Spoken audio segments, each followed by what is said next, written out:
Salah satu jenderal berdiri. Dia menghapus darah di sudut bibirnya lalu menatap Raja Tianming dengan dingin. "Raja, kau ingin kami meledakkan diri demi menyelamatkan anakmu? Kalau Fengmu adalah anakmu, lalu apakah kami ini bukan anak dari orang tua kami? Apakah 200.000 pasukan Tianming juga bukan manusia? Kami bersumpah setia kepadamu karena keberanian dan kejayaanmu 2000 tahun lalu, bukan semata karena kekuatanmu. Sekarang anakmu mati. Ya sudah mati. Masakan kami semua harus ikut mati juga?"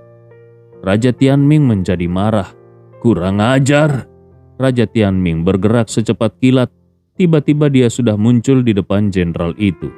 Dengan satu cengkeraman, dia menembus tubuh sang jenderal, menghancurkan fondasi daunnya, dan menghapus sumber hidupnya. Lalu dia melemparkan jenderal itu ke tanah seperti bangkai. Baru saja tadi jenderal itu berbicara tegas, seorang jenderal tingkat 5 alam kaisar dewa. Kini jenderal itu hanya tinggal mayat tak bernyawa. Tatapan dingin Raja Tianming menyapu seluruh jenderalnya. Suaranya sedingin kematian. "Kerahkan semua jenderal, bunuh Aldren Ye. Kalau tidak, kalian semua akan mati. Pasukan Tianming yang tersisa juga akan dimusnahkan. Tanpa anakku, untuk apa aku mempertahankan kalian? Kalian bahkan tidak bisa melindungi anakku. Lebih baik semuanya mati saja." Suara dingin itu seperti ular berbisa yang melingkari setiap jenderal. Dingin menusuk tulang dan memadamkan semangat para jenderal yang dulu siap berkorban demi istana kerajaan. 21 jenderal, 15 dari ras binatang iblis dan 6 dari tumbuhan iblis. Semua menatap dingin ke arah Raja Tianming, seolah sedang mengambil keputusan besar. Pemimpin mereka, Jenderal Tianwen, dikenal sebagai yang terkuat di bawah 4 Raja Iblis. Dengan kekuatan tingkat 7 di ranah alam Kaisar Dewa, dia melangkah maju, seolah hendak memberi hormat, namun tiba-tiba menyerang. Satu cakarnya menembus lengan kiri Raja Tianming, lalu dia melanjutkan serangan membabi buta sambil berteriak lantang. "Para jenderal, Raja Tianming menganggap hidup kita seperti sampah. Dia sudah lupa akan tanggung jawabnya sebagai seorang pemimpin. Kalau dia memaksa kita mengorbankan nyawa demi bertarung dengan iblis seperti Aldren Ye, lebih baik kita bunuh dia sekarang, lalu kirim mayatnya ke Aldren Ye. Mungkin Aldren Ye akan melepaskan kita." Dua jenderal langsung bersuara, "Para jenderal, ayo kita bunuh raja ini dan kirim tubuhnya kepada Aldren Ye sebagai persembahan." "Benar, masih mau menyuruh kami mati? Daripada mati di tangan Aldren Ye, lebih baik kita bunuh dia lebih dulu dan kirim ke Aldren Ye." Kedua jenderal itu langsung ikut bertarung dan mengerahkan serangan terkuat mereka terhadap Raja Tianming. Dalam sekejap, puluhan jenderal lain juga ikut bertempur. Tanah hancur, istana kerajaan runtuh. Kaum iblis memang dikenal bertemperamen meledak. Kalau dibujuk dengan baik, mungkin masih bisa, tapi dipaksa untuk mati, mereka akan balik menyerang. Apalagi mereka sudah melihat satu tebasan tombak dari Aldren Ye bisa membunuh puluhan jenderal. Apakah Raja Tianming bisa melakukan itu? Tidak bisa. Kalau bisa, dia tidak akan dihantam sampai mahkotanya hancur. Jubahnya robek dan darahnya membanjiri lantai. Mereka pun bukan makhluk bodoh. Mereka tahu mana lawan yang benar-benar tidak bisa ditangani. Setelah melihat kekuatan Aldren Ye, jelas keputusan terbaik adalah membunuh Raja Tianming. Istana kerajaan meledak. Raja Tianming yang berdiri di tengah reruntuhan memandang para jenderal dengan mata merah dan berteriak, "Hentikan sekarang! Aku tidak akan menghukum kalian!"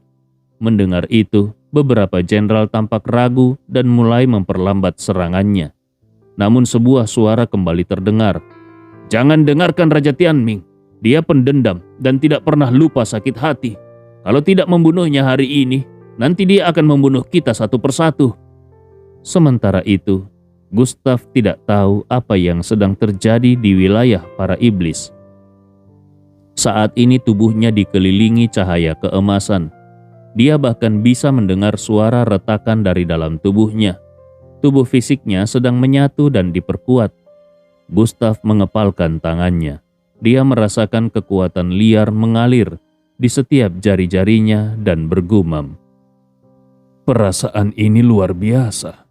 Sepertinya tidak lama lagi aku akan memasuki tahap badan kekaisaran. Karena latihan fisik di sini sudah hampir selesai, aku tidak bisa berlama-lama. Aku harus segera ke Tiongkok untuk mencari Stella. Meskipun Ji King sudah pergi, aku tetap merasa gelisah di dalam hatiku.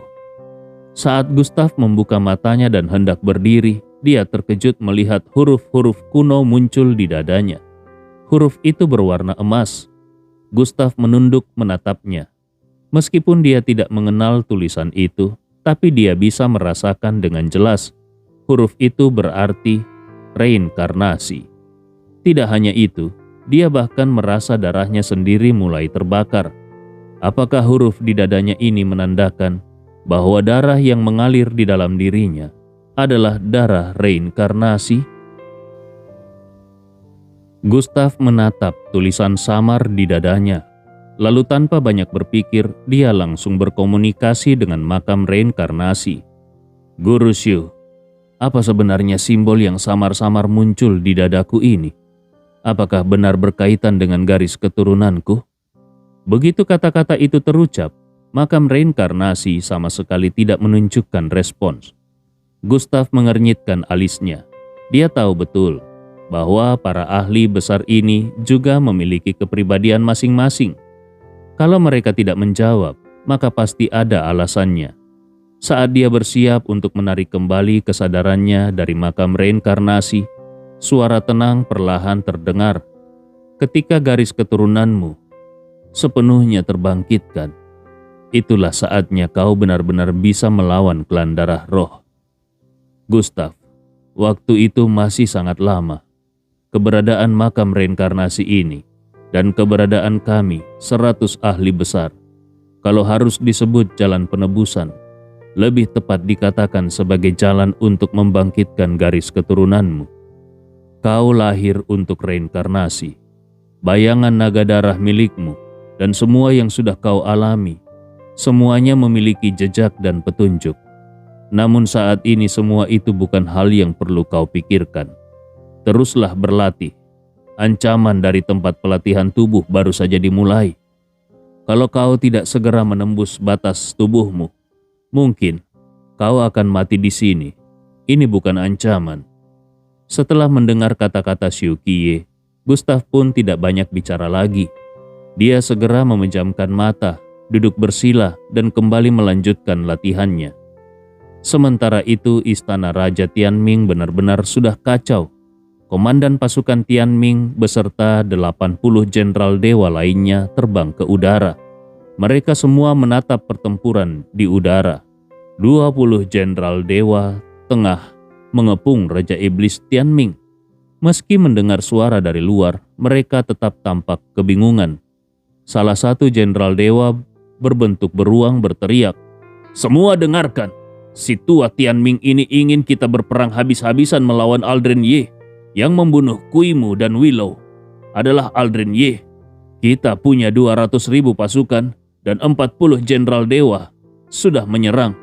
Tapi setengah dari pasukan kita dibantai oleh Aldren Ye seorang diri. Bahkan lebih dari 10 jenderal dewa dihancurkan. Namun karena Pangeran Feng Mu tewas, Raja Iblis Tianming malah memaksa kita, 200.000 iblis ini untuk mati demi melawan Aldren Ye.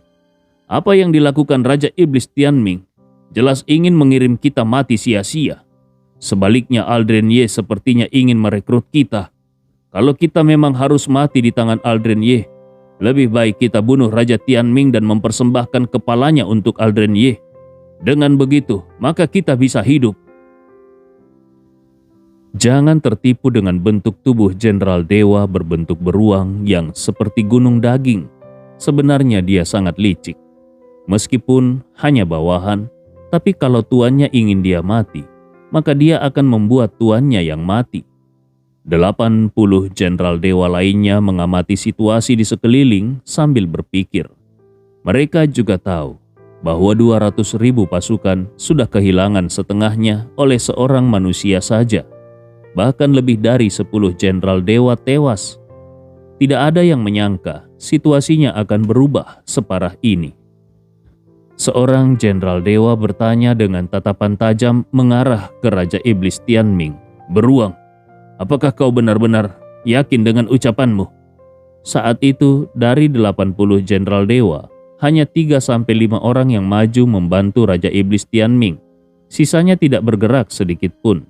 Di seluruh istana Raja Tianming, ada lebih dari 100 jenderal dewa. Sebagian besar bukan bawahan langsung sang Raja Iblis, melainkan hasil akuisisi. Biasanya mereka patuh saat diperintah, namun mereka tidak akan menerima perintah konyol untuk mati sia-sia. Banyak jenderal iblis mengikuti Raja Iblis Tianming hanya demi kekuasaan atau peningkatan kekuatan. Oleh karena itu, terjadilah adegan seperti ini. Jenderal Dewa Beruang kembali berteriak, "Di antara kalian, ada juga yang sudah lahir sebelum perang besar zaman kuno.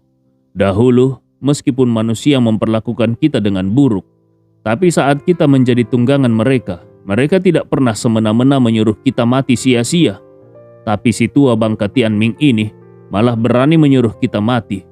Aku katakan kepada kalian, kalau hari ini kita tetap membiarkan ini terjadi dan dibunuh oleh Tianming, maka kalian hanya punya dua pilihan.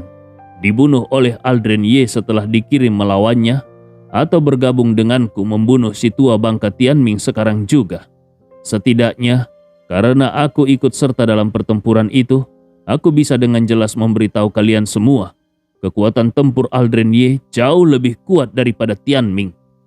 Begitu kata-kata itu diucapkan, puluhan jenderal dewa langsung menyerang.